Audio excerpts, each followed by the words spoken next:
নমস্কার বন্ধুরা, শ্রাবন্তী কিচেন থেকে আপনাদের স্বাগত। আজকের রেসিপি আলু পোস্ত।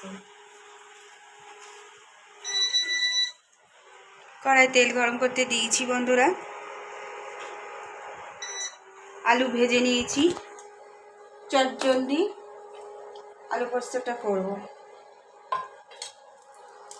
এই যে পোস্ত দিয়ে দিলাম।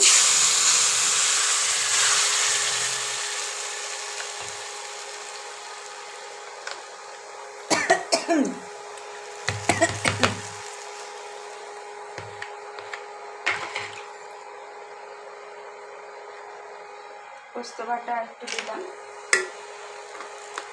পোস্ত আর লঙ্কা একসাথে বেটে দিয়ে দিয়েছি বন্ধুরা। হলুদ,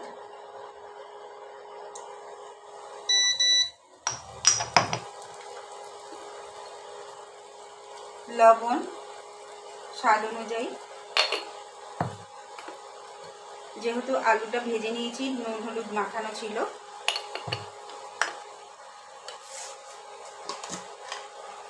সামান্য 1 চিমটি চিনি, ওটা অপশনাল, দিতেও পারেন নাও পারেন, যেহেতু নিরামিষ তরকারি তো সেই জন্য একটু চিনি দিলাম। এবার ভাজা আলুগুলো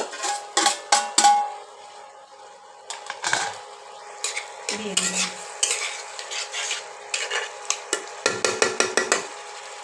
এবার জল দিয়ে দেবো।